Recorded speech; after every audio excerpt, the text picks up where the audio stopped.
Rumcasters, and welcome back for another episode of the Rumcast. I am John Gulla, he is Will Hookinga, and you are you, and together we are the podcast that talks all things rum-related with the people who shape it. We're very excited to get to today's interview with Jen Akin from Rumba Bar in Seattle, but first, as always, Will, what's up with you lately? Hey, John, I'm sitting here having done something recently that I never thought I was going to do as a rum drinker. Ooh. Can you guess what it is? Drink spiced rum. Drink flavored rum. No, that's not it. I'm doing a live stream soon about flavored rum, actually. I'm glad that I won't get into that now, but maybe we can revisit that on a future show. Okay. Anyway, what I started doing is I started taking notes while I drink rum. Oh, wait, hold on. Wait a second. So the person who told me that they wouldn't do this is now... Wait, when did I say I wouldn't ever take notes while... I think I've maybe said score or rate. That's fair. Which I've continued to not do. Even though... Oh, really? Well, so I went a step far because here's the deal. First of all, here's why I started doing this in the first place. On our last episode, we talked to Lance from thelonecanner.com, who does a great job reviewing rums, providing detailed notes, and just really taking you inside his experience of drinking a rum and what he thinks about it. And it's not that I want to start writing reviews or anything like that, but Lance said something during the interview that stuck with me, which was, if you like something, you should be able to tell people why you like it. And I'm paraphrasing a little bit there, but it was something to that effect. And I've struggled a lot of times to really go into detail about maybe, specific aspects of a rum that I enjoy or differentiating it from another one and that sort of thing. And, it's not like I can't say anything about it, but it's just something that I'm always like, I wish I was better at finding the right words. And so I see this as something that will help me improve at that, and just being able, especially over multiple tastings, being able to come back to something, like see what I wrote about it last time and seeing, what I still pick up, what's changed, what's different, that kind of thing. But I knew if I just pulled up my notes app on my phone or something like that and just told myself I'm going to start, taking notes when I drink rum, I knew that would never stick. So what I did was I went on Amazon and I just searched like rum tasting book or rum notebook or something like that. Yeah. And there are a bunch of different results that came up. I got this little, I'll hold it up so you can see it. It's a little soft cover, about 100 pages or so. And each page has kind of a template with different things you can fill out about the rum. It's got the flavor wheel. Yeah, it's got a flavor wheel. It's got, flavor notes. It's got nosing notes or scent notes. It's got, you write down the proof and things like that. And then, the flavor wheel, you're noting stuff like, dark fruit, citrus fruit, spices, molasses, roasted, woody, stuff like that. And I knew just having some sort of template to fill out would make it easier for me, because I see it's like, okay, I'm going to do this box, I'm going to do this box, and so on and so forth. You're not just starting from scratch. Yeah. Part of the reason why I never wanted to do this initially was because for me, rum is something I just want to sit back and enjoy it and that kind of thing. And certainly I'll sit there and contemplate it and think about it, especially if I'm having something that's a little more complex, something that I've really been looking forward to, trying something that's intriguing, interesting, different. I'll sit there and think about it. It's not like I just want to turn my brain off, but the idea of kind of sitting down with a notebook or something and writing and that sort of thing always kind of, I felt like it would be work in a way. Yeah, laborious. Yeah, laborious. That's a good word for it. But I have to say, I've done this with 3 different rums now since I started, and I've really enjoyed it each time. Especially, actually, the NBA playoffs are over now, but one thing that I was finding really enjoyable was just to kind of like do this with the playoffs on in the background. I kind of look up, take in the action, they call a timeout or something. I'd kind of go back to my Glencairn, take nose it a little bit more, write down a few more things. It was a really great, just kind of, pairing rum and basketball. I enjoyed it. So anyway, I've got to say, like, I've really found this enjoyable, and I do think it's going to be something that helps me out in, what I was mentioning, wanting to improve at, which is just being able to articulate why I like something, what stands out to me about something, and that kind of thing. It sounds to me like you have moved it into a different mental space in a way. So from the previous, like, oh, but this would be kind of a let me sit down with it. Let me be really serious about what I'm feeling and what I'm tasting and try to capture my that. non-existent beard. Right. It seems more like now you're just relaxing with it. And you're saying, look, I want to pull more out of this, but you're doing it in a way that doesn't feel like has to be so serious, right? Yeah. So I think that's a good way. Yeah. To go back to what you bringing up something I said I would never do, which I'm sure was probably scoring or rating. You'll notice that there is a quality rating column on this that is not filled out for anything. So I do think I'm not saying like rum should never be scored or whatever. It's just it's not why I'm doing it. I'm not doing this, in order to publish things. I'm just I'm trying to track my own what I get out of stuff. So yeah. So do you think you'll be able to go back to this and be able to tell whether you liked a rum or not, or some degree of whether you enjoyed it without having the rating on there? Yeah. Because I've made, little comments and things like that. So the 3 that I've rated are not, they were all rums that I think are good. So, but I think if I come across one I don't enjoy, I will probably write down like, this did not enjoy. Yeah. Didn't enjoy. Like, here's why, here's what I wish, was a little different about it or something like that. So just like a note for myself. Yeah, I don't know. I just struggle with the number stuff, man. That still feels like work to me. I don't need to do that. Or arbitrary sometimes. I mean, it depends on the person. I think for me, it would, I don't know, feel a little arbitrary. Okay. So, we'll revisit that in 6 months or a year, Will, and see if you're still in the same position and if you're still resisting the temptation of ratings and numbers. We'll see where the state of the habit at that point, and if I've managed to keep it up. But until then, what's been new with you? Well, you mentioned being maybe taking it a little less serious, or I mentioned that's kind of the direction. Well, I will take you one step further into less seriousness with my my comment for this episode, which was I have probably the most embarrassing rum story ever. Okay, ever? Well, for you personally, or for me personally? The world? For me personally, that would be tough for me to know. But my hope is that I'm not the only person in the world that this happened to. That's my hope, because if not, wow.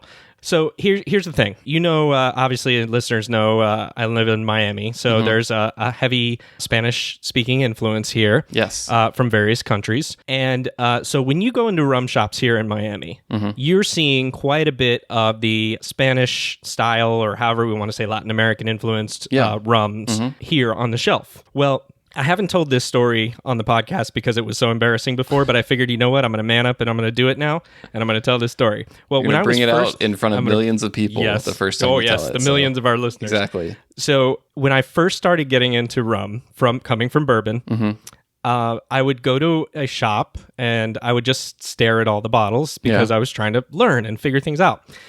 Well, it occurred to me as I'm looking at the shelf and I'm looking across, I'm seeing Ron Barcelo, I'm seeing Ron Abuelo, Ron Cartavio, and all these other ones. And my first thought is, man, that's this guy Ron makes a lot of yes, yes. My first thought was like, man, how much of a coincidence is that they're all named Ron? That's amazing. And I mean, look, that thought only lasted for like a fraction of an instant before I kind of figured it out. But like the fact that I had it in the first place kind of is embarrassing.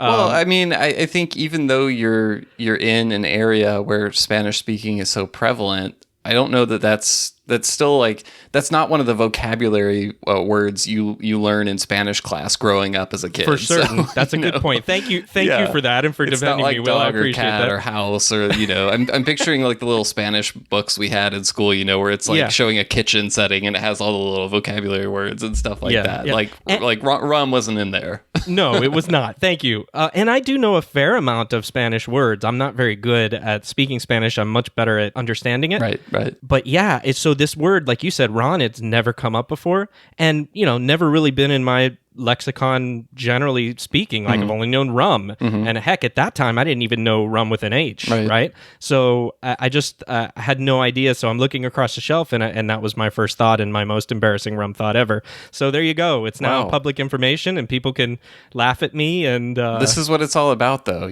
Showing that it's you're going to think something stupid at some point, or have some sort of embarrassing moment where you demonstrate your lack of knowledge when you're coming into something new for the first time and trying to learn.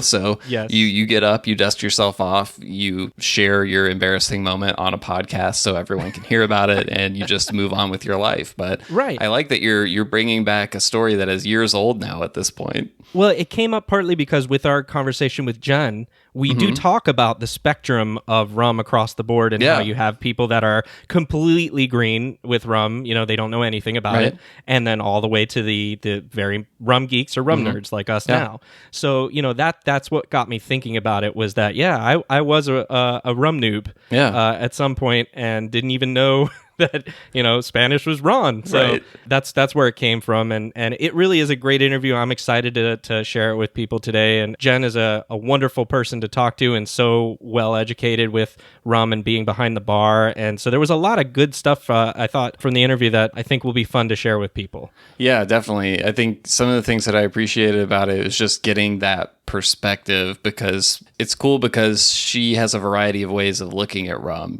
Obviously she's someone who loves rum. She's also someone who is managing a bar program at a bar that is focused completely on rum and really has a reputation as probably one of the best rum bars in the world.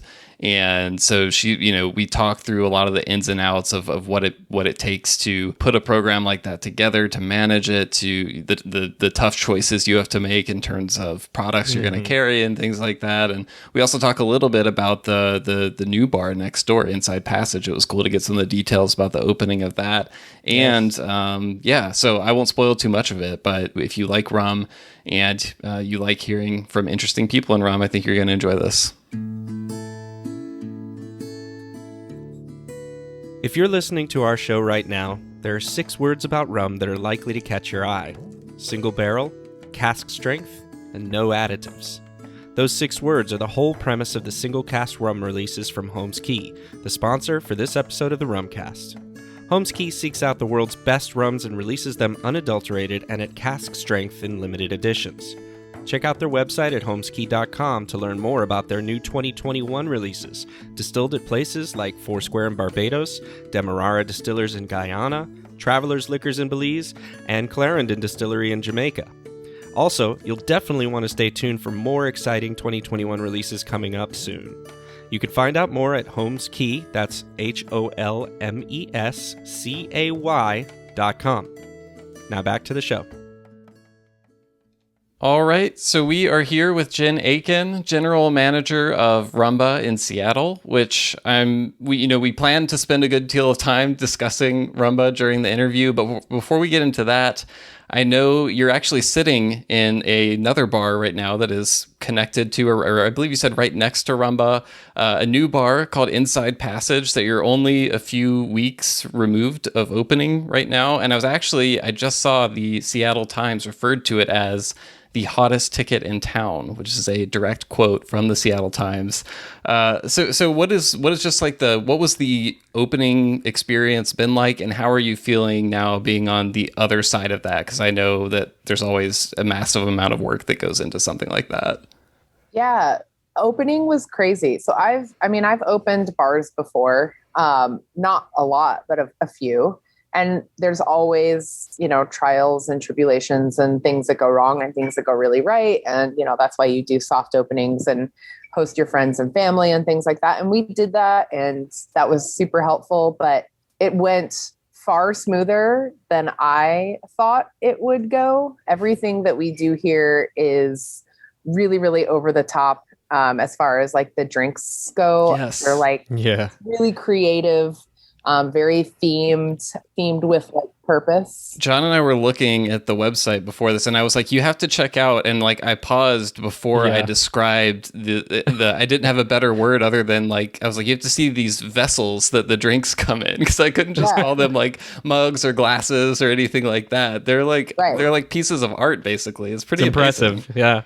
They are definitely that. And like a few of them I've actually either made myself by hand or altered slightly. You made some of those? Yeah. So for instance, the Amazon bee that comes in like a an Amazon box. Right. It's not made of cardboard because obviously cardboard's going to get wet. It's going to get broken down over time. So I actually, with my partner, built them out of pine and then, assembled them, wood puttied them to make them look as much like a cardboard box as possible, spray painted them, clear coated them. And then our graphic designer, who actually used to be a bartender here, his name is Toshi. He designed the Amazon Prime tape and the shipping logo, and then the Amazon logo on the side with the blood dripping off the arrow. And everything about that is like, if you look really closely, there's all these really, I don't want to say what it is because I like for people to experience it, but there's not any sort of element on that box that's like that we didn't think about. So the shipping label, every little piece of design detail on the tape. So we did that. And then the I Believe, which is our Bigfoot cocktail, I actually altered those boxes, put the trees there, put the picture of Sasquatch behind there. And the drink itself is like in what looks like a camera lens, basically. Yeah. Like a long range. Yeah. Mm-hmm. And then it's garnished with a little magnifying glass and a Bigfoot evidence flag. The I See a Light, which is an anglerfish. I actually figured out a way to have like an anglerfish light hanging in front of its face. Yeah. So it has a little light right in front of its nose. So there's a lot of things where like we had an idea of what we wanted to do and nobody was making what we wanted. So I was like, I'm just going to make it. I'm going to do it. I'm going to make it happen. And I did. Did you make stuff like that before? Or no. You just kind of jump into it? I just did it. I mean, it was kind of weird. Like, luckily and unluckily, we opened or attempted to open in a pandemic or started the build out in the beginning of the pandemic. We got the lease for this space January of 2020. Okay. So 3 months later, everything was shut down. And it was, like I said, it was both a blessing and a curse because looking back, there's no way that we would have been able to keep Rumba open while building this bar out because they are attached to each other. They share a wall. And so, Rumba served actually as like a really good staging space for all of these design elements that went on because the space is so small. It was really hard to manufacture anything to get some of these pieces built for the space. When you say some of these pieces, people should know that there's like a 30-foot octopus on the ceiling.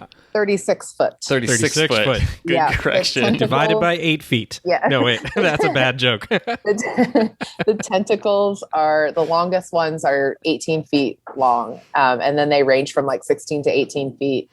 And it hangs over the ceiling and it takes up almost the entire ceiling. Yeah. It's really cool looking. I mean, just in pictures, I'm sure in person, it's like, you call it an immersive bar. It feels like it would be immersive if you were in there. I hope so. That's what we were going for. We don't want anybody to feel like they're still in Seattle per se. Maybe you're still in Seattle, but maybe you're in a sunken ship underneath the sound. Right. That's fine. The whole idea is this sea monster, because she's too big to be a real octopus. She's huge. That's true. We call her Kiki, by the way. That's the name that we've all given her. Oh, that sounds like a sweet name. Yeah. So the idea is that Kiki lives somewhere along the inside passage. We don't know where.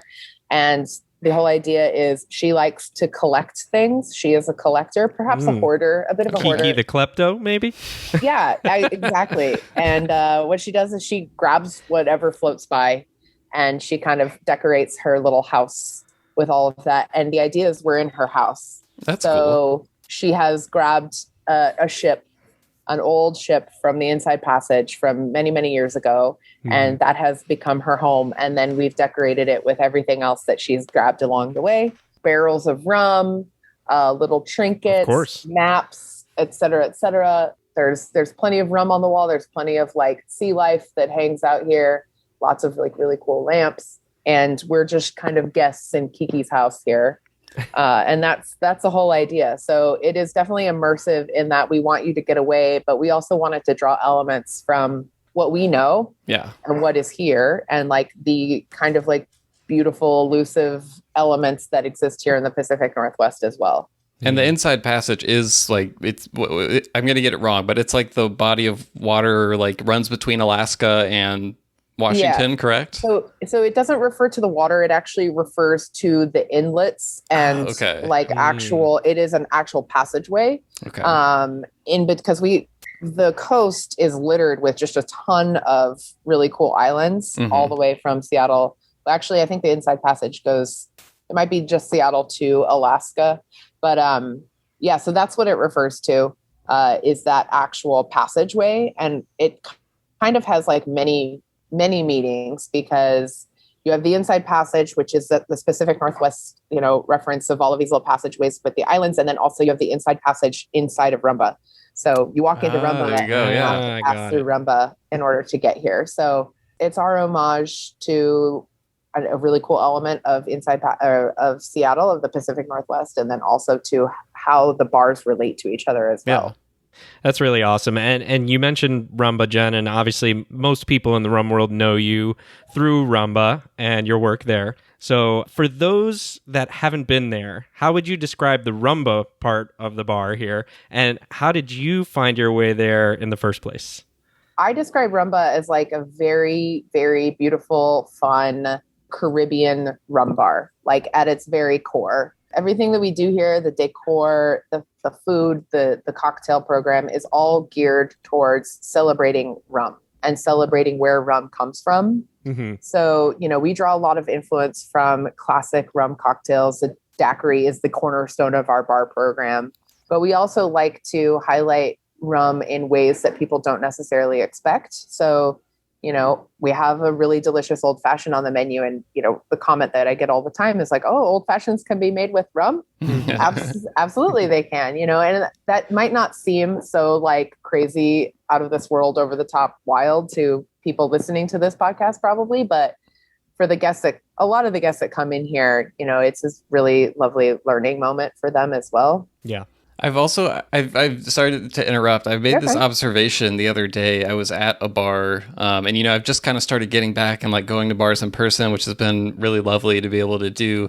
And it wasn't a rum focused bar or anything, but I've noticed that if I order a rum old fashioned at a bar, I feel like it's like a secret code where the bartender is like, oh, this You're guy. in the know. Yeah. And it gets like a positive reaction from bartenders, I feel like, when you go with the rum old fashioned. Rum is definitely having its like nerdy bartender heyday right now. I mean, like rum and agave for sure. Mm-hmm. There's so much to learn about both of those categories of spirits.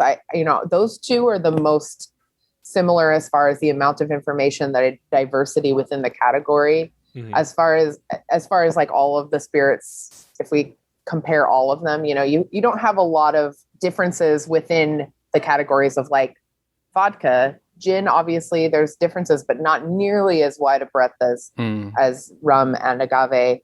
So I often talk about rum and agave in very similar terminology, which is one of my favorite things about rum. So, yeah. And then as far as how I got into Rumba, my rum journey is really kind of crazy and weird. I think most people's are, but I'm 37 now, and I started my kind of like quote unquote bartending career in my early 20s. And when I was 21 years old, something like that, I remember my roommate had this crush on this guy, and she invited him and his friend over to our apartment. She just like really insisted that I wing woman for her. And they brought this bottle of Captain Morgan spiced rum. And I am a very competitive person.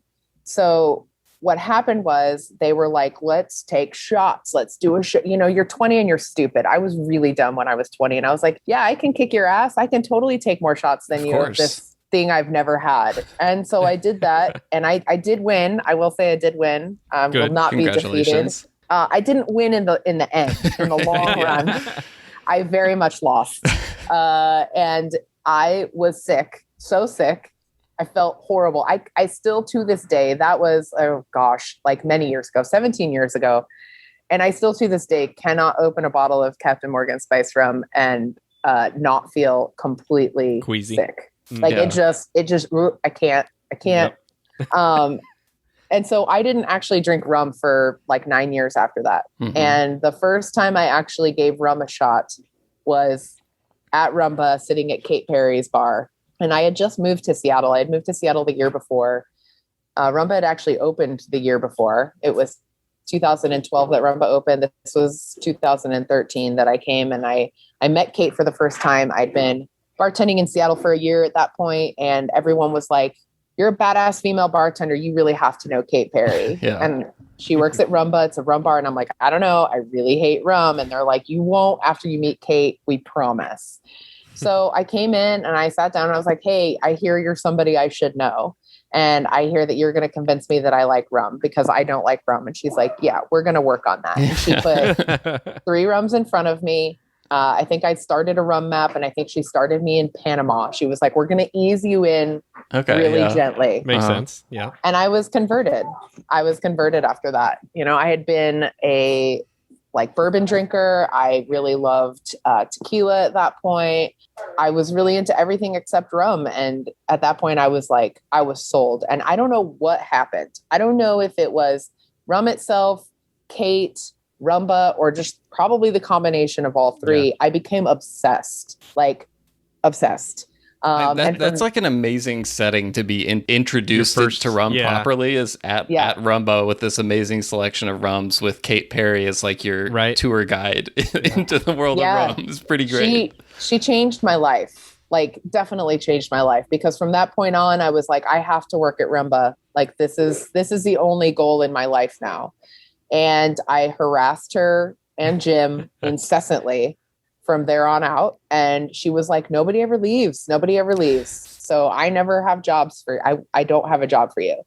And so, we stayed friends, and I worked at many other bars. I worked at Tavern Law, Needle and Thread, Oliver's Twist, Tin Table, lots of bars, got lots of experience. I did Speed Rack with her. I really was working my way through the ranks of bartending in Seattle. And then I got a job offer in Ashland, Oregon to help open a little hotel bar down there. Oh, wow. And I had been there for about a year, and she called me up and she was like, hey, I think Jim might be leaving. Do you want to come be the manager at Rumba? Wow. And I was like, whoa, I was thinking I was just going to wait some tables, maybe bartend, but you want me to come manage? Okay. So I came up and I did a little stage, and I spent the weekends here just kind of learning the ins and outs. And at that point I was like, I would love to come work here. I don't think I'm ready to manage. Mm-hmm. So I'm going to bartend. So they hired Tommy Stearns to manage. 6 months later, Tommy had moved on and they promoted me to bar manager. And then 6 months after that, Kate left and I became GM. Wow. So a year after moving back to Seattle, I became general manager of Rumba. I still cannot believe it, because even to this day, 5 years later, I still feel like I have so much to learn.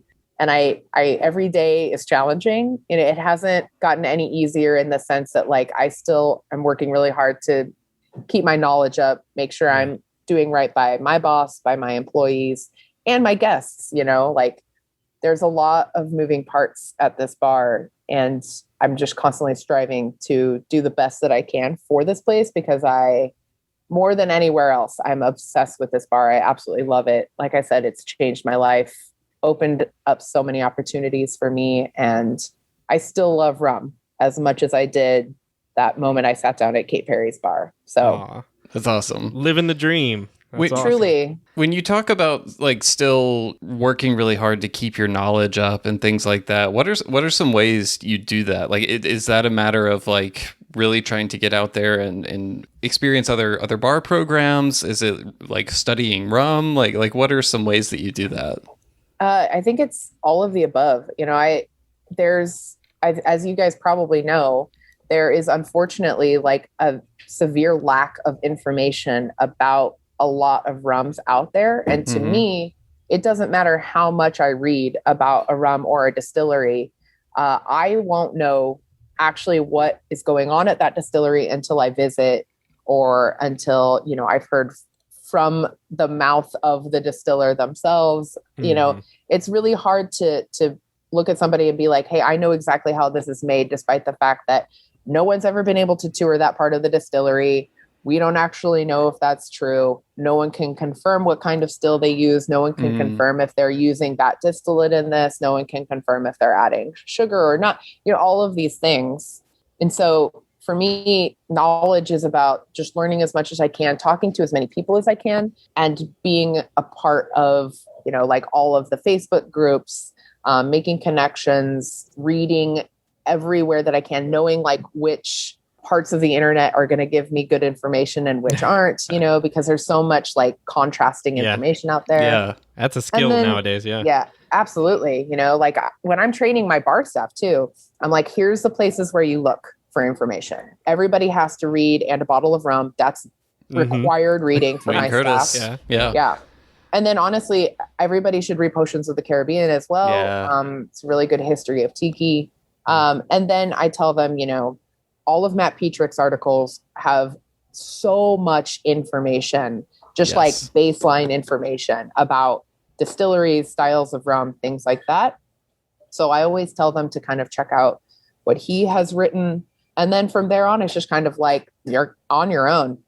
Find what you can.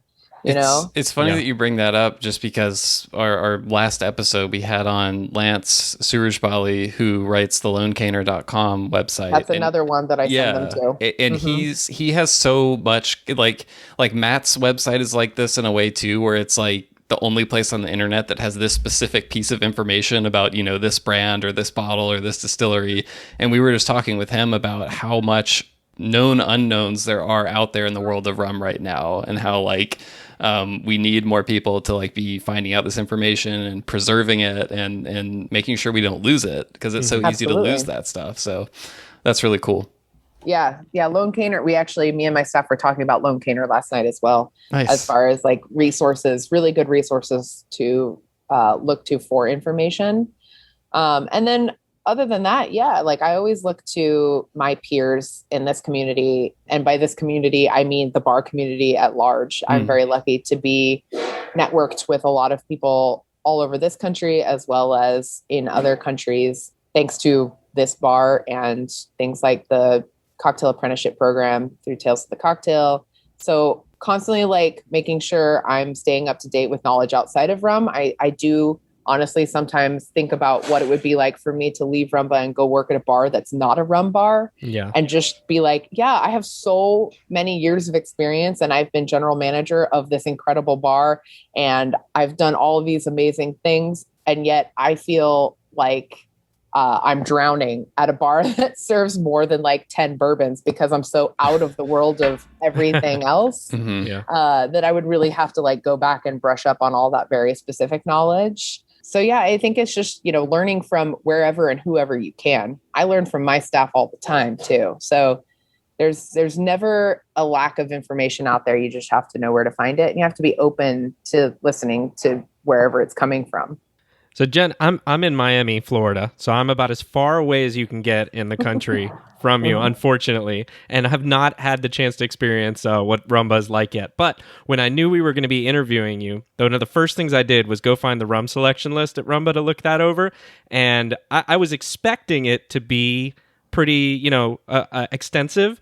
I was not expecting 20 pages. I was like, oh my God. Let me just say, first of all, that is incredible. I was just blown away at that. And I was like, I have to go there.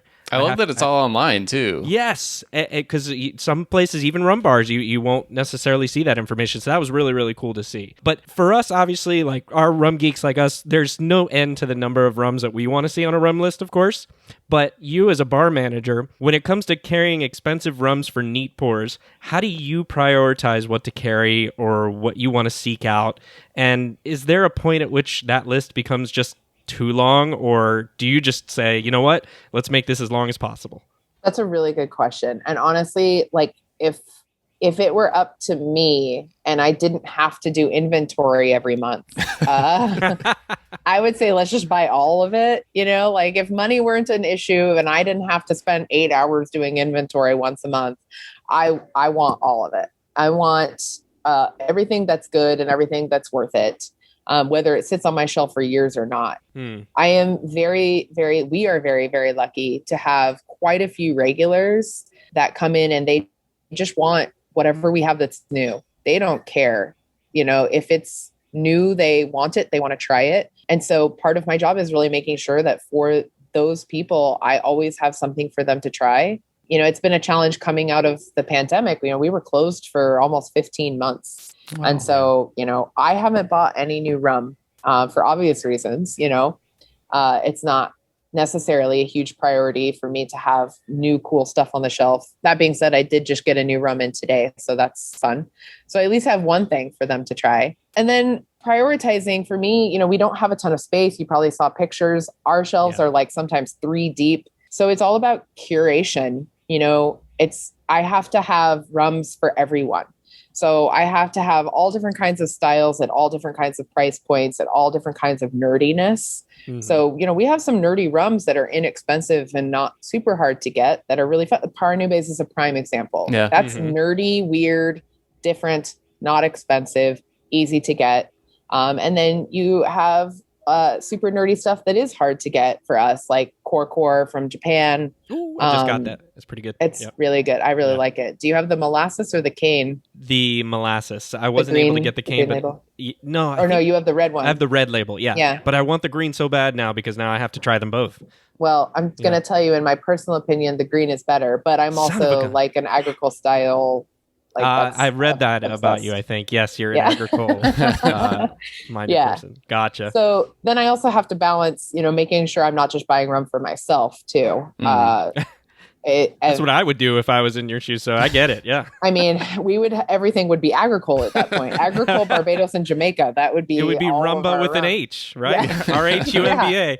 Exactly. So, it is a fine line. And I also have to respect my boss as well and make sure I don't have inventory just sitting on the shelves. So in the past, we have had things like the Rum of the Month and the Champion bottle. So Rum of the Month is open for anyone and it's half off. And then we have a Champion bottle, which is for anyone that has finished our rum map, like our rum club, which is once you finish 60 pours of rum, you get added to our wall. And then you get our Champion bottle, which is our at cost. So you get the bottle or the pour at what it cost us. That's cool. That is awesome. We do that. Yeah. And it's a really good way for us to have nerdy rums on the shelf, sell some of it, and then we can still have some on the shelf. People get to try it, and we don't have a whole bottle or two just sitting on our shelf collecting dust because not everybody wants to try a, $50 a pour rum. Exactly. Yeah. What's the Champion rum right now? We don't have one right now. We haven't brought that back quite yet. I think it's going to be coming. I've been a little distracted with this Inside Passage opening. Just a little thing opening a whole other bar. Yeah. Yeah.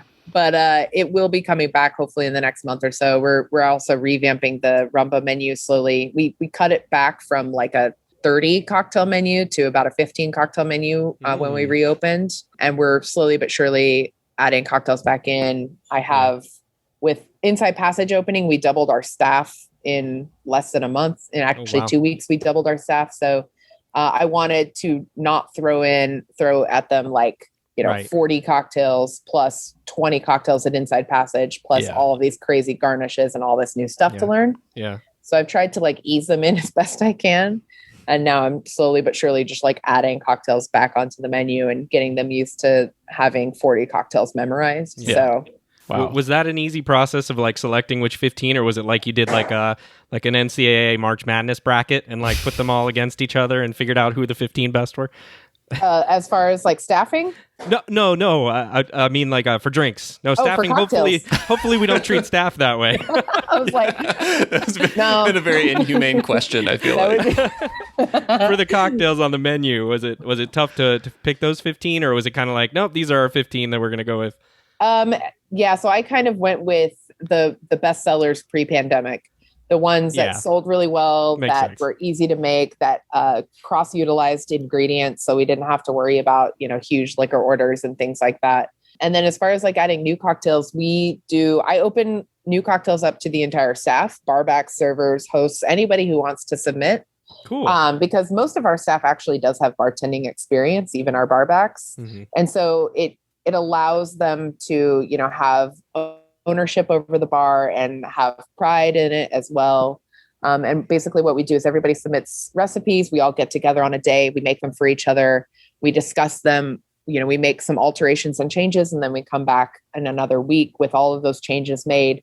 And then we decide from there which cocktails are going to go on the menu. And that's how it's going to go now. Obviously, things are a little bit different. You go from a staff of 12 to a staff of 24 and things change slightly, but we've we've pretty much maintained the same kind of culture and the same kind of like inclusion of everyone as a part of this team. So that's been really nice. And hopefully in the next month or so, we'll have new cocktails for everyone to try, which also, you know, we have some really incredible new talents in addition to the people that already worked here that are also amazing. And so, you know, I really want to highlight their abilities to make incredible cocktails. So yeah, I'm starting to see why you said people don't leave Rumba, right? That sounds like a really great culture. I've tried, you know, we were very lucky that we're one of the only bars that the entire staff came back after the pandemic. Wow. Yeah. So that's amazing. Yeah. You know, talking about kind of surveying all the rums that are out there, I'm interested from your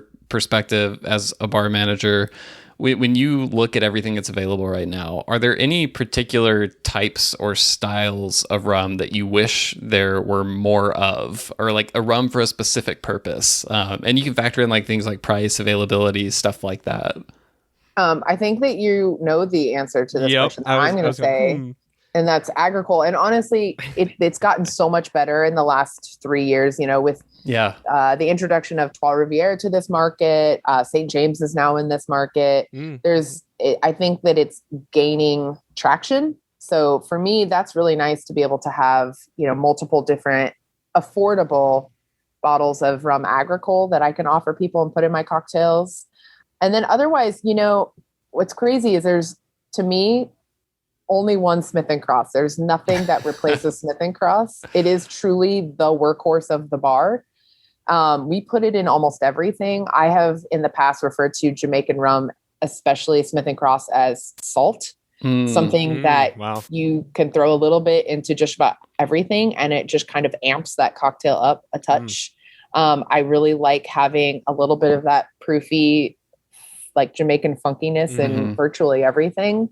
And there's nothing out there at the price point, at the proof, with the body, with the flavor that Smith & Cross offers. I feel like what came close to that for a little bit, and this is probably more like consumers talking about it this way, but Stolen Overproof for a while was kind of like, you can get Smith & Cross or this, and they're different, but I think, you know, similar or close to each other in proof, close in price point. I feel like obviously both from Jamaica, but that I think is all pretty much gone. I don't think they're making more of that. So it is gone. I think that we might have like a tiny bottle on the back bar. I have one at home, I think. But it was honestly like, yes, very similar, but it had a little bit more of like that burnt tire, like smoky funk, not smoky. You know what I'm saying? Like that kind of funkiness to it that Smith & Cross doesn't quite have. It's just slightly more aggressive. And we've definitely used that in the past for sure, but it's hard. And like, I talk about this with lots of other bar managers where it's like, okay, you're out of, you know, Jim Beam. There's countless other brands of bourbon that you can put in its place. Yeah. Are they going to be a little different? Yes, of course. But not in the way that Smith & Cross differs from everything else that's available in this market at that price point. Would I love to put like the La Maison et Vellier Hamden green label in everything? Yeah, I absolutely would. Would that be like a similar-ish, slightly better? Yes, but it's also double the price. You know, like it's things like that make it frustrating in the world of rum, because unlike bourbon, it's just not as popular. So there's just not as many options like that. That Hampton Green label is so ridiculously good in cocktails by itself as well. And it's so good in them. I try to resist doing it because I'd rather just drink it on its own. But sometimes I can't resist. It's so good. Dude, there's nothing wrong with a daiquiri made with a really fantastic rum. I think it's a great way to highlight everything delicious about rum. So, or an old fashioned. Yeah. That's what I lean with that Hampton Green label sometimes. I'm also curious, as you've been at Rumba, what have been the biggest differences between the rums most commonly used when you started there versus the ones most commonly used now? And I guess I'm referring more so in cocktails. Have those changed much over the years? Has that evolved? Is it something you're speaking to the availability issue? Sometimes something is available and then it goes away. Is it kind of a constant battle? What does that look like? It is a constant battle. I mean, we're dealing right now with, like we use Real McCoy in a bunch of stuff. It switched distributors it's out of stock one week. It's out of stock, not out of stock the next week. Things like that. El Dorado is a really prime example, like the Diamond Dark. We use that in our tiki blend and we cannot get it right now. So we've had to kind of alter things as we go. We've learned to be really, really flexible at this bar. And then otherwise, most of the changes have just been just due to all of the new cool stuff that's available. So what happens is new cool stuff comes out, bartenders get excited, and then all of a sudden you see that new cool stuff in everyone's drinks. So, it's gotten to the point where I have to tell people, okay, we can only do one cocktail with Clarin or two cocktails with Clarin. We need. I didn't even think about that. Yeah. Yeah. We still need like several really like classic rum cocktails. Like let's revisit Barbados. I know that Clarin is like the new cool thing, but we can't have only Clarin cocktails. This coming from the person that puts agricole in everything. So, I have to force myself, like, think outside of what you are super excited about right now and think about like where the guest is coming from and what the guest is going to be excited about. And, I'm definitely really excited about lots of different rums, but you get laser focused on like these weird, bizarre rums that are coming into the market. And that's what bartenders like, because, we do this for a living. We do it every day. And when we get to taste something crazy, all we want to do is play around with that and introduce people to that. I find that when we get new cool rums in, I have to over order them at first because the bartenders will just continually recommend them and we'll go through them faster than what we will in 6 months, which was the case of like Paranubes. The second Paranubes hit the market up here. It was like we were going through it like crazy because all the bartenders were like, oh, you want to try something weird? Try this. There you go. Yeah. Imagine like coming out of jacket. You want to try something? Right? Pulling it out. Exactly. That's what it seems like when you sit at this bar sometimes. They're like, oh, you want to try something funky and weird? I mean, I do that That's all what I'm the like time. when I have my friends over. Yeah. I'm like, hey, check this out. Yeah. Just wait until you sit at my bar. And I had somebody the other day who was like, I like this kind of rum. What do you recommend? And I poured him a Dorley's. And he was like, oh, this is delicious. Now I want to try something really weird. And I was like, really weird? And he's like, yeah, really weird. And I was like, okay, are you ready? And he's like, I think so. And I poured him the Savannah Lontan Grand Arome from Reunion. Yeah. Wow, yeah. And he was like, what is this? I was like, you said really weird. He's like, I didn't think rum got this weird. I was like, well, that's what I'm here for. Yes. I did the same thing, but it was the Savannah Her the other night. Yeah. Yes. With my sister-in-law's boyfriend. I was like, you should check this out. He took it really well. So fun. It's so fun. Yep. That's my go-to as well for just blowing people's minds. I love doing that. I love that we all just go to Reunion to blow people's minds. So, Jen, you mentioned earlier a little bit about Facebook and social media and how you get involved in some of those. And I know I saw a post that you posted a few months ago about building your own house blends there. And apparently I wasn't the only one who saw it and was interested, because I know, and you mentioned Matt Petrick already, he reposted it on his site, Cocktail Wonk, as well. So I was hoping to give you a little bit more space to talk about some of that and maybe fill in anything else that you might not have included in the original post. But maybe we should start with this. What prompted you to change the Rumba House Blend to begin with a few months ago? And how long did it take to reformulate that? So we actually changed it. What prompted me to change it was that article that was written. I think it was Wayne Curtis, right? Yeah. Wayne Curtis wrote it. And that was the rum blend that was created before I was at Rumba. It was created around what was available at the time, what was affordable. The whole idea of a rum blend, and I think a lot of people can understand this, especially in the world of rum, is like what one rum can do, 5 can definitely do better. Like I said, they are so diverse and different that it's just like building a cocktail where you're like, okay, I want a little bit of, lime and a little bit of sugar, and maybe this needs a touch of absinthe, and et cetera, et cetera. You want these different flavor elements to build a dynamic cocktail that hits on all points. It's like you an want orchestra. the same. Yeah, right? Exactly. Yeah. You want the same thing from your spirit. And I think blending is kind of like a new-ish thing that is happening in bars, not just with rum. I've seen like vermouth blends, Scotch blends, etc. A lot of it's just so you can get the flavor into that blend that you want without breaking the bank.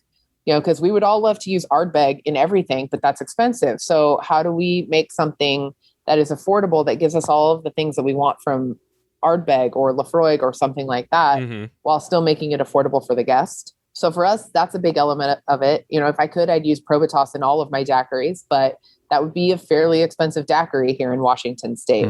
So what I try to do is I try to create the daiquiri that I want and what I think all of my guests want. Like I said, this started after that article came out, and Wayne Curtis didn't say anything necessarily negative, but it wasn't his favorite. And as I mentioned earlier, I'm a very competitive person. And I was like, well, I want it to be his favorite. You know, I hope he listens to this, and I hope he tries our new rum blend at some point. So I workshopped it for quite a long time. And it was also after doing some research, talking to Matt Petrick, talking about what Cuban rum would have tasted like at the time that the daiquiri was created. And then also incorporating, like, I want somebody coming in off the street that typically only drinks like gimlets or old fashions to love it, as well as somebody coming in who's been coming here for years, who really likes funky, weird stuff and just wants like a delicious daiquiri, and they want to be able to taste the rum. So I had to find like that middle ground. Yeah. And I think one of the hardest parts of running a bar program, or even being a bartender creating drinks, is that you're not creating them for you, and you're not creating them for your friends. You're creating them for everyone. You're creating them for you, your friends, and the people that are sitting at your bar. Yeah. And the people sitting at your bar run the gambit of like palates and what they enjoy and things like that. And you have no idea like what that person has. Everything changes as a person's palate, you know, the experience that they had at the bar before, what they ate earlier, all of those things. So you have to like take all of that into consideration. And that's how I landed on what we have. So I use a Puerto Rican backbone because to me, it's basically like, what's the best way to describe it? It's really like mellow, chill. It does its job. It has a lot of like barrel characteristic, but it's not heavy. It's not overpowering. And then that creates like an extension so that we can use a lot of that. And then we can just build flavor around it. I kind of think of it as like highs, lows, and mids. My Puerto Rican rum is the mid, the backbone of it. And then my highs are like my Barbados rums that I put in there. And then my lows would be like my Jamaican rums. And there's a little Smith and Cross in there, right? Of course there's Smith and Cross in there. Yes. We use Real McCoy 3-year in it. We use a little bit of Royal Standard, which is a Jamaican Barbados blend. And then of course we use Smith and Cross. So it creates like this really lovely, rich, round rum that's not too heavy for a daiquiri, but it's not so light that it disappears. And you do get a little bit of that Smith and Cross funk in there, which is really nice. Like once a week, I'll have a daiquiri here just to make sure I still love it. And it's still just absolutely delicious. I love it. And then the other part of it is the former rum blend had Plantation Original Dark in it. And it created a daiquiri that wasn't the color that I wanted. That's the other thing. Right, we drink with our eyes too. And I wanted like a really light, bright, lime looking daiquiri. Yeah. So that also helped with the creation of what our rum blend is now. That's kind of the basic of how that happened. And I'm always looking to make sure it's still as good as the day that I made it. And is it like do you have it like on your schedule? Is it like every Saturday evening, end of shift, you make that daiquiri, you pour it for yourself, you sip it? Yep. Is that? Honestly, it depends on the week that I've had. Sometimes come a little earlier. Yeah. Sometimes I try it multiple times a week to make sure it's still good. Honestly, it's like we make these DTOs or daiquiri timeouts for guests.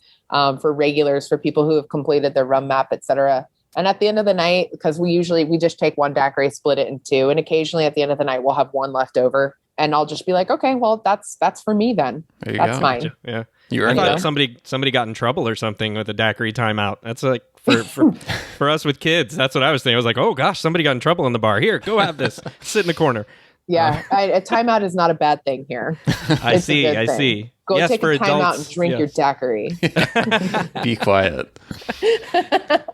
Did you arrive at the rums that were going to go into that blend fairly quickly, and then it was a matter of ratios, or were you constantly tinkering with all the rums until you arrived at it, and like the ratios weren't really a big deal?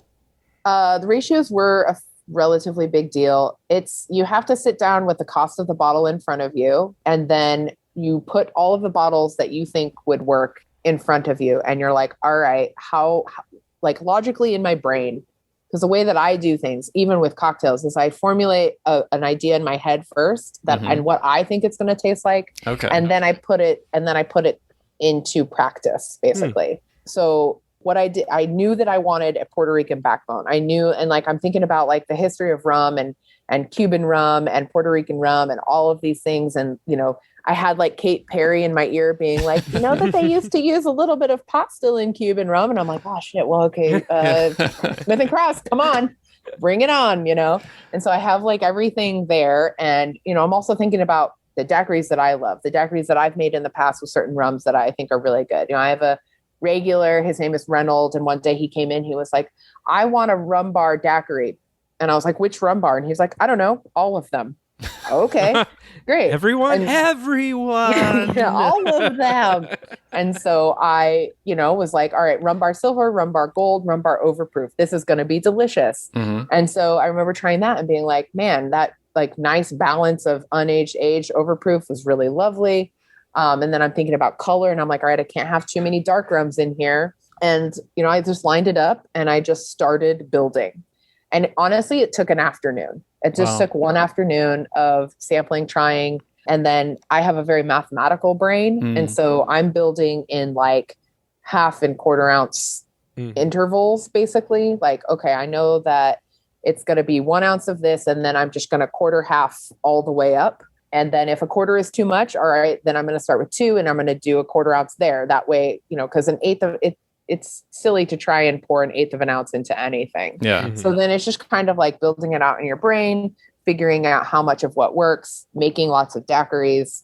I don't remember it being difficult. I remember it being very fun. Yeah. So if you can imagine. It sounds like doing like a rum-based puzzle or something. Yes. Yeah. This is up my alley. I love it. I want to do this with my rums at home now. I'm just going to try to start lining them up and do this. Everyone should. It's actually really fun. It is very much like a puzzle. And then, you know, costing it out, figuring out how much it's going to cost, making sure it fits into your pour cost so that it's affordable for the guest, especially like when we have happy hour, our daiquiris are like $9. So, which in Washington State is very cheap. I don't know if you guys know this, but Washington State has the highest liquor tax in the entire country. Yeah, it's like 30% higher than Oregon, which is even really, really high. So yeah, my favorite thing to tell people is that green chartreuse here costs like almost $90. Oh my God, really? Yeah, What? it's insane. Yeah, it's insane. If you don't buy it I wholesale. thought 64 was bad. That's what it is. I'm in Nashville, so yeah, it's expensive. I'll count my blessings. Yeah. So there's just a lot that goes into it, and I'm still super happy with it. And honestly, like the staff has to sign off on it too. You know, I want to make sure that my staff loves it as well. And honestly, if I had any member of my staff be like, I don't know, I think this might be a little too heavy, I'd be like, all right, let's reformulate. So. Yeah. So over the years, I know that you have been able to try or offer quite a few rare or unusual rums at Rumba. And one of the things I remember this sticking out in my mind, y'all did an event in early 2020, and it featured a tasting of a bottle of Old Medford rum that was from 1892. And I remember seeing that, just thinking like what an incredible event it would have been. And I exchanged emails with someone who attended it and gave me detailed notes on what it was like and everything. And it sounded amazing. But when you think back on experiences like that, what have been a few of the highlights or biggest surprises you've had, you know, whether it was part of a big event or just, you know, something that you had a chance to try, you know, at the end of a night or something like that, or during a timeout? That event was probably the craziest event we've ever done, as far as like that rum, and, you know, having Maggie was going to be here. Yeah. She wasn't able to join, but she did join us via Zoom. Right. And, you know, having her being a part of it was absolutely incredible. She was such a like wealth of knowledge for me during that. Cause, you know, like I said, I'm still learning, and, you know, US made rums are not the area that I'm the most knowledgeable in, you know? And so I reached out to Maggie because I was like, I know somebody who's going to know a ton about this. Yeah. And, you know, learning the history of Medford rum was super cool, super fun. I don't know if you guys know much about Medford rum and the history of rum in the US, but the US actually has a very rich history with rum, which is super cool.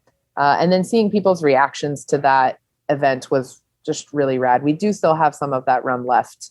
I think at least online, it's the highest pour of everything listed. I think it's $500 an ounce. Yes, yeah, 500 an ounce. But it's from 1892, people. So like, I honestly, pricing that has been so hard. I reached out to some people that I was like, these are the only people I can think of that would know how to price this, and all they did was asked me how much I wanted for the bottle. So that's how I knew that I was like, all right, I can basically price this however I want at this point. Like, there's nothing out there that is telling me how much this bottle is worth. And I did speak to several people to verify the authenticity of it, including Dave Wondrich. He actually came and looked at the bottle for me. That's awesome. Yeah. It was a really cool backstory, like how it all came together. I can't remember all the details. I just remember someone like got it from his parents had it in their attic or something like that. Yeah. So the man that had it, he used to be the manager of Canlis here in Seattle, which is the most famous restaurant here. Okay. And, it's a very, very old restaurant. It is definitely one of those like old school, super duper fine dining, valet service, must wear a jacket kind of restaurant. And his parents found it in their parents' basement, right, some garage, something like that. And, he's really good friends with the owner of this bar, Travis, and he brought it to Travis and he was like, hey, are you interested in this? And Travis was like, heck yeah, I am. And he brought it to me and he's like, Jen, do we want this? And I'm like, are you kidding me? Of course we want it. Like, I've been asking you for more vintage spirits. I mean, I think that you went a little extreme on the 1892, but I mean, yeah. So I did get to try it. It didn't taste anything like what I thought it was going to taste like. I thought it was going to be terrible. Yeah. It was actually quite tasty. It was preserved really, really well. We didn't have a ton of loss in it. We did have a bit of loss, but yeah, that rum really surprised me. And then other than that, we've done so many events here. We've hosted, Richard Seal. We've hosted Ben from Spear Bomb. We've hosted Lynette when she was working with Zacapa. We've hosted Ben from Real McCoy. I mean, we've hosted Zan from Worthy Park. We've hosted so many people, and every single one of them is so much fun. I always get to party with them before and after. Francois from Trois Rivières, he's one of my favorite people to have here because he's just a really good time. Paul Packelt does his Rum Authority, Whiskey Authority, Brandy Authority courses here every time, and I always learn something new from him. I don't know. It's really hard for me to like pinpoint an event where like one has been more insane and awesome over any of the others, because everyone that is in the world of rum is just, we become best friends immediately. It's hard not to become best friends immediately. Yeah. I do remember being in New York when Bellier was launched in the US, and Gail Seal grabbed me and was like, hey, do you want to come try some rum in my hotel room? And I'm like, yeah, yes, absolutely. And so I just feel like every event is kind of like that, where it's just like you become friends immediately. I had not met her until that point. And I don't know, you just party, you drink rum together. I have lots of pictures of me and Antoine from Spirit Bomb, like just sipping on Jam 1997 together, pouring it for 30 people that are attending a tasting. And, I don't know. One of the things I love most about Rumba is how many of these events that we do, and we open it up to bartenders and to the public. So we're all about education here. And it's one of the coolest things about my job is I get to teach people about rum constantly. Yeah. And I remember going back to what you were saying about the Medford rum, expecting it to be terrible and then being pleasantly surprised at how good it was. That was the same response I got from the woman I know who attended. She said, like, I went into this thinking, it's going to be special, even if it's not good, because it's just like an artifact, basically. But then the fact that it was also really good, I can't remember her exact description. I feel like she described it as being somewhere almost like elements of a Guyanese and a Barbados rum or something like that. But yeah, that sounded really special. So we'll be there for the next event. Right, Let us know when the next Old Mumford comes in. Old Medford. I'm sorry. I've had too much already. Yeah. I like that Old Mumford. Yeah. No, that's fine. If it's Mumford from Mumford and Sons and he's coming that's where my brain went. Oh, you pulled that right out, Jen. Nice. I would love that. I used to have the biggest crush on that guy. Well, I actually, speaking of Medford Mumford, I think Medford rum was like really often imitated. Like there were tons of knockoffs back in the day, and it was tough to find the authentic stuff. So there probably was an Old Mumford trying to rip people off at some point. It was Old Medford rum and Daniel Lawrence. They were so well respected and like arguably considered one of the best rums back in the day. That is some of the research I did. That is one thing that I did find is that was a very well respected distillery. The product that they made was very valued. So. Yeah. You touched on this a little bit when we were talking about making the rum blend, but I wanted to ask you about ideas for cocktails and what your creative process is like with that. I think you mentioned earlier you try to imagine like kind of the flavor profile or the taste that you're going for and aim for that. But where do kind of ideas come from for you? Is it a particular ingredient? Is it like a feeling or kind of vibe you want to capture? Is it a combination of those things? What does it look like? It's all of the above. Yeah. I've created cocktails based on, a new cool ingredient, something that my chef brings in and he's like, hey, like this is going to be we're going to be able to get it for 6 months. You want to do a cocktail with it? Or I've created cocktails based on, a rep bringing in a new rum, a new liqueur, a new Amaro, whatever. And just being like, hey, this is priced at this, it's cocktail priced. If you like it, I like to support all of the local liquors that are made out here, spirits, liqueurs, etc. We have a lot of really great distillers out here. So a lot of times, I'm trying to incorporate them into my cocktails. Sometimes it's because somebody comes into my bar and they go, oh, I was just visiting this country that makes rum and this is how they drink it there. And it was really good. They make it with this ingredient and that. And I'll go, I wonder if I can get that ingredient here. And if I can, I try and like riff off of somebody else's experience somewhere. Yeah. So like, for instance, we have a drink on the menu right now called the Red Wedding, which is overproof Jamaican rum and mezcal with a spiced hibiscus tea, kind of like a Jamaica with Aperol, passion fruit, and lime. It's one of our best-selling cocktails. Matt featured That's in Matt Peter's book, right? Kiki book, yeah. Yes. That came about because a guest came in and they were like, hey, we were just in Jamaica and we were drinking, Ray and Nephew and Jamaica, and it was really, really good. And I was like, oh, that's not a combination I thought would go together, but let's try it out. And so that drink came about as a result. Sometimes it's just like if I see holes in our menu, like, right now we have a lot of drinks with orgeat in it. And so I'm like, let's make something without orgeat. Let's avoid that. We have a lot of like really, really summery tropical drinks. So, now we're kind of working more towards fall kind of flavors and stuff like that. We do change our menu seasonally. Okay. So it's an element of lots of elements go into play as far as like developing our cocktail menu.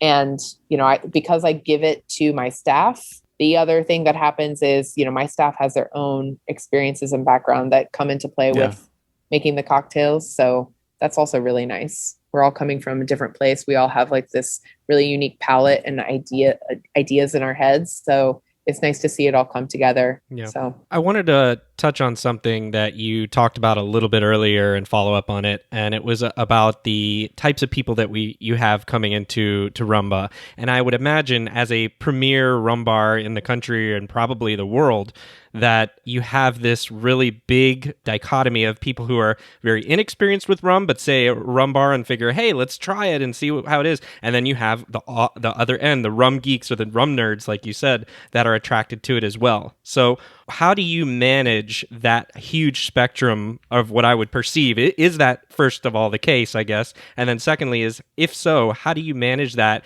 And are there like best practices that you would like throw out there for even other places that deal with that? Absolutely. I feel like this is 90% of my job. That question right there is the biggest part of what I do for a living. And honestly, it's even more drastic than what you just expressed. I have people that come in here that have lived in Seattle their entire lives, lived down the street and did not know that, and love rum and did not know that Rumba existed. Wow. That has happened countless times. I cannot even tell you. People will walk in, I love rum. I didn't know this existed. How long have you guys been open? 9 years. Really? 9 years? how did I not know about this? I'm like, what have I been doing with my life? No idea. Where have you been? And we also get a lot of people. We are in a really interesting location. We're technically located on Capitol Hill, which is in Seattle, very centrally located, where a ton of bars and restaurants exist. It's kind of one of the main places where people party and go out to eat. But then we're also right on the cusp of downtown. Downtown is more touristy. That's where you have like Cheesecake Factory and chain restaurants and things like that. Mm-hmm. And then between downtown and where we are, we have the Paramount Theater, which is like a really big theater for concerts and musicals and plays and stuff like that. And we also have the Convention Center. Obviously, those are not at play right now, but pre-pandemic, they brought in a ton of business for us. So we have a lot of people that come in here that actually honestly have no clue what we do. They look in, and when you look in, what you see is those bright blue chairs and this wall of booze. Yeah. And that immediately draws people in. They're like, ooh, what a pretty place to be. Yeah. You know, they see all the postcards on the wall. It's a gorgeous bar. It's absolutely beautiful. And that is such a good element to have where people just see it and want to come in. But then they sit down, and this is an interaction that every single one of my staff gets at least once a week, which is, what can I get for you? Hey, I'll take a Jack and Coke. Oh, I'm so sorry. We do not have Jack Daniels. And then they look at the bar and they're like, wait a second. You can see the confusion. They're like, that is awesome. You don't have Jack Daniels, but you have 700 plus bottles. And then they go, okay, maybe it's just like weird. They don't have it. Maybe they're out of it. So then they go, see the name when you walked in? They don't. And then they order something like, Evan Williams. I'll take Evan Williams. Yeah. We don't have that. Okay. And then they're like, okay, I'm so confused. They're like, well, you don't have that? I'm like, yeah, I'm so sorry. We're actually a rum bar. And they're like, oh, you're a rum bar. Great. I'll get a Captain and Coke. And then I go, sorry, we don't have that either. I hate to keep shutting you down. Tell you what, if you want a spiced rum, here's what I can offer you. If you want whiskey, here's what we have. But there is like this really interesting confusion. And then honestly, a lot of times what happens if they're sitting at the bar, the guest next to them will educate them for me. Oh, that's cool. Like before I even have a chance, because we have so many regulars that have so much ownership here because they've been coming here so long, because we love that. Like the people that come here are as obsessed with this bar as we are. And so I've seen it happen so many times on a busy Friday night. Somebody will come in, have no clue what's going on. They'll be sitting next to two of my regulars, and all of a sudden those three are best friends. And this person is now trying crazy, weird rums because this person next to them is like, I promise you're going to love it, And then they're like, hey, I now I really want to try rum. I was going to just drink a vodka soda, and now I just really want to try rum. And I have a 100% conversion success rate as far as converting people from whatever spirit they came in to drink to actually enjoying rum. Nice. Because so many people just have no clue. They just don't know what's going on in the world of rum, what rum actually is. They're so used to being force-fed like Malibu and Kraken and Sailor Jerry's and all of those things that it's really nice to pour something really lovely for them that they actually can enjoy and that surprises them. So that's a big part of my job. And then the other big part of it is how we talk to guests about rum and how we interact with the people that are coming here, and having to kind of like internalize and know what that guest wants and the kind of experience that they want. Because after a certain time, this bar does kind of become a bit of a party spot. It's not necessarily a rum bar anymore. It's a bar with really fun, pretty drinks and late night food with big booths and room for larger groups. So it becomes more of like a space to party, a place to have take pictures of your drink, to have a drink with a flower on it, whatever. That's what it becomes. And so we have to be able to go from one table that is, wanting to work on their rum map and want suggestions like 3, rums in the $10 range from Jamaica, and then go over here and be like, sure, I absolutely can get you 2 shots of Jameson, a lemon drop, a vodka soda, and a gin and tonic.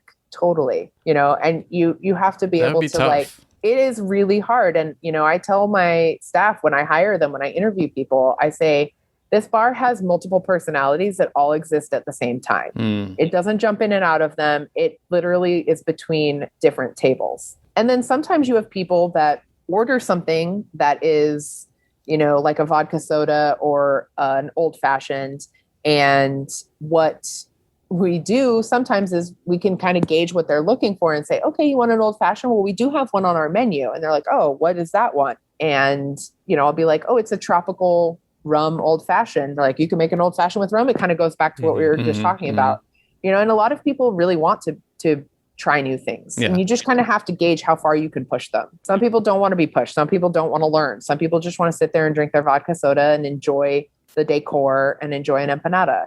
Some people come in here not knowing what it is, and then they get excited and they do want to learn. And you have to know how far to push and if to push at all. Yeah. So that's that. There's a lot of intuition that goes into this job as well. And I think as bartenders working in niche style bars, everyone has to have that skill. It sounds like bar judo in a way. It's like, you're like, how can you take what this person says and like, poof, push it this way, right, and then like leverage that into, but there's this. Yeah, absolutely. So before we move on to our final segment, one thing I always like to ask people, especially someone in your position who, constantly having all these new and different rums coming in the door, trying lots of things. We've talked about your love for agricole. I'm curious if there are any particular styles of rum or rum producing regions or maybe even specific distilleries right now that just like have your eye or your attention or that you keep going back to, or maybe ones that you're like trying to get more people excited about or find yourself recommending a lot. Does anything come to mind when I throw that out there?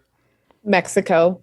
Okay. So, I mean, honestly, like there's some new stuff becoming available in the US from Mexico. Yeah. Yes. Sharonda is a great example. The Paranubes, I've talked about that like 15 times so far. Mm-hmm. I just picked up a rum from Cañada Distillery down there in outside of Oaxaca. Oh, cool. That's family owned, many generations. In I want to say like 1907, they switched from mezcal to rum, and I'm really excited to try that. Obviously, we have both of the Urapans, and so I think that is really cool. That's really exciting. I love supporting family owned distilleries, etc.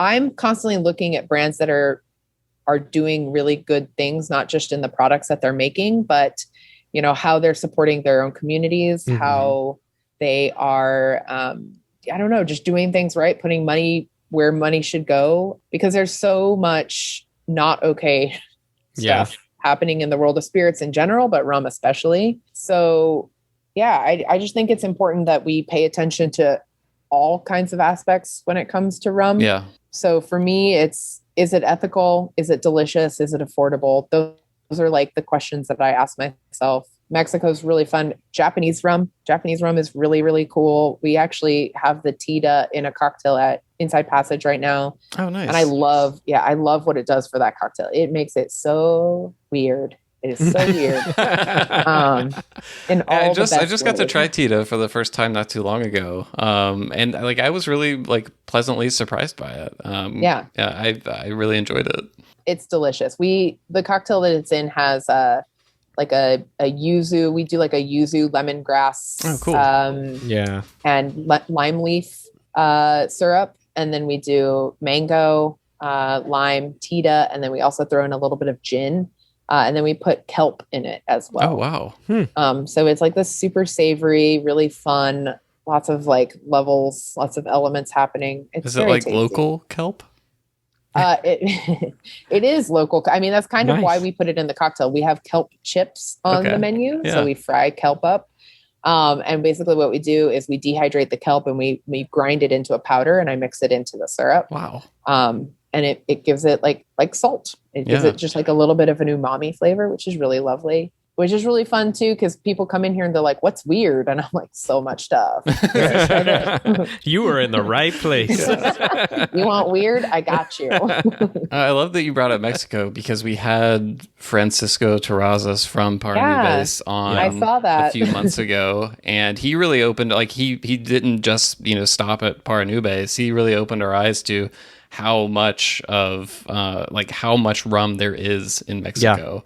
And got me really excited just about, it feels like we're going to be seeing a lot more of it, in the US in the coming years, which is so cool because it's so close to us. And there's so much there that we don't know about. And it goes back, decades and decades, like the distillery that you mentioned.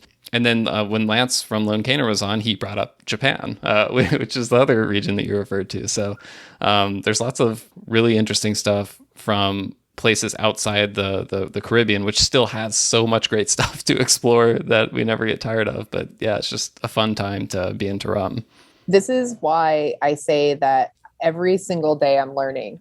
Yeah. Because every single day there is something new coming into this market. There's something new to learn. I would love to I was in Oaxaca 3 years ago, and I did not know, 3 or 4 years ago, I did not know that they were making so much rum down there. So all I did was drink mezcal. Yeah. So now I'm like, let's go back. I want to go explore Mexican rum. Yeah. Like there's so much that we don't know. There's so many people making, Clarin is a prime example. Mm-hmm. We had no clue. And yeah, it's just really exciting to think that there could be all of this really, really great stuff coming into the market that wouldn't be available if it weren't for all of these new pushes for new and fun rums. Yeah. So I'm excited to see it. I'm excited for all the new stuff. There's so many places that you don't think of that are making really good rum. Thailand, mm-hmm. The Philippines, there's so many Australia. Great places. Australia. Yeah. I get asked that all the time. Every time somebody from Australia comes in, they're like, oh, do you have Bundaberg? And I'm like, of course I have Bundaberg. Yeah. Well, I think we've covered a lot of what we wanted to cover today. Obviously, Rumba is a place that I think anyone listening to this show should have on their radar as a rum destination to visit. I know it's on my list. It's been many years since I've been to Seattle, but I've been dying to go back for forever because I actually, from ages 7 to 9, lived in Tacoma. So I used to go to Seattle as a little kid a lot and have really good memories of it. So I've got to make it there. John, I know, has to make it there all the way from down in Miami. Yep. And we also have to go check out Inside Passage now too. And actually, when you were describing the Amazombie right before you got on the Zoom call, John and I were looking at the photos. I was like, oh, did you see the Amazombie? And he was like, wait, which one is that? And he scrolled up and he was like, wait, I thought that was just a drink sitting on top of an actual Amazon box. So when you were talking about all the details that you paid attention to, I think you nailed it. Yep. So before we go, we do have one last segment, a tradition here on the Rumcast. It is a rapid fire segment of questions that is from the brain of John Gulla always. And it's optional, but we do like to encourage it. So if you're up for it, I'll let John tell you about that now. Absolutely. Do I seem like the type of person that would say no to that? No. Yeah. I wouldn't have even asked the question. I knew you were ready to go with it. So the name of the game here is short, rapid answers as quick as possible. We try to get through as many of these in about 60 seconds as possible. Okay, so, disclaimer, I apologize if I curse. Just throwing it out don't worry there. about that shit. It's fine. Great. You can say whatever you want on this podcast. Wonderful. Yeah, my job in all this is just to be the timekeeper. So I've got 60 seconds ready. So whenever y'all are ready, feel free to jump in. Okay. Neat or on the rocks? Neat. Column, pot, or blend? Pot. Aged or unaged? Unaged. Molasses or cane juice? Cane. That's a tough one. Yeah. Being from Kansas, if you were given a pair of ruby slippers and clicked your heels 3 times, where do you end up? Ooh, gosh. St. Lucia. All right. Nice. Oh, nice. The name of the country that makes the best rum in the world? Martinique? Oh my gosh. I'm so sorry, Barbados. I'm so sorry. Does Kiki the octopus have a favorite rum? Yeah, the one that's in her mouth. I like it. That's right. The next one, as Richard Seal would say. Your social media handle is Jen Akin Me Crazy. What about the rum industry or who in it makes Jen Akin crazy? Like crazy in a good way, crazy in a bad way? However way you want to take it. In a good way, Sly from Trailer Happiness. Okay. Yeah, perfect. For reasons. I hope he doesn't listen to this and hear that. That. Okay. That in a good way. The best bar you've ever been to, not named Rumba? Palomar. All right. Portland. Nice. Best rum to drink while on horseback? Ray and Nephew, because it has that really great pour and I can pour it straight out of the bottle into my mouth. There we go. All right. Nice. All right. Good. Excellent. Oh my gosh.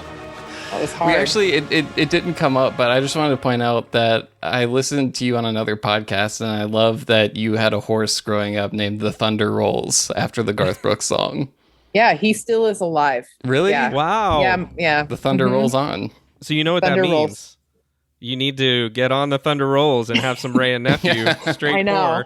I'm like sitting there thinking, and I'm like, oh my gosh. You know what's crazy too is I grew up. My dad had Tennessee Walkers when I was a kid. Oh wow! And Tennessee Walkers is a breed that was specifically developed. Like they have this gait that was specifically developed so that landowners could ride their fence lines and check their fence lines, and like it would be like a nice gentle, like it's not bouncy it's a very or anything. Specific use case. It's fast and it's smooth. And the whole like thing that they say about Tennessee Walkers is you're supposed to be able to like drink a cup of tea while riding. Because the ride is so smooth. So I'm like, that's the first thing that popped into my head, like riding horseback, Tennessee Walkers tea. And I'm like, no, that's not what they're asking. So pro tip for rum drinkers on horseback, get a Tennessee Walker. Tennessee Walker. That's so funny because there's like a big billboard not too far outside Nashville that is about Tennessee walking horses. And I've always passed it, but I've never really thought about what they are. Yeah, that's how you know. Yeah. Well, thanks so much for taking the time. Any final thing, anything to share with people other than, come visit Rumba, come visit Inside Passage. And if you can't do that, support your local bar serving rum or not serving rum. Yeah. Support your local bar serving rum. Ask your local liquor stores to bring in more. This is a conversation I have all the time. Constantly harass your liquor stores about bringing stuff in if they can. The more people that ask, the more likely it is that places will start bringing them in. And like liquor store owners, managers, buyers, they're a lot like bartenders. They do a lot of recommending. Shelf talkers are really important. And, it's all about education. If I could travel the world talking about rum and how to talk to people about rum, I would. But I just want to make sure that people are educating in the ways that make people want to drink rum and want to love it because it's so lovable. Yeah. Well, I'm glad that Rumba is out there in the world. Like the way you were describing it almost made it seem like a like an embassy for rum sort of. So I like that. I would like it to be that, and honestly, like I am obsessed with Rumba. I absolutely love it. And I want the world to experience all of the beauty that she has to offer. That sounds so cheesy, but it's really true. Like it's a special place. It's a really special place. All right, everyone. Thank you for listening to another episode of the Rumcast with us. Thank you to Jen Akin from Rumba for joining us for the show. And if you want to find out more about Rumba, if you want to take a look at that 20-page rum list that we talked about during the show, you can go to rumbaonpike.com is the name of the website. We'll put a link up to that in the show notes. So go there, check it out. We'll put a link up to Inside Passage as well. So you can go to their website and get a look at some of those insane drinking vessels that Jen, made some of those herself, so I'd recommend going and checking out some of those. Also, John, where can they find us on social media? Well, you can always find us at Instagram, The Rumcast, or on Facebook, same, The Rumcast. And we are trying to continue to put content on there. We put some recent pictures of the Rumcast Holmes Key Fiji single origin blend from some people that have been making some really, really interesting drinks with it. That's right. And so we will continue to do that and show you what we think people are experimenting with. So follow us on Instagram or on Facebook at The Rumcast, and you can see some of that stuff. And we'll be happy to comment and speak with you there as well.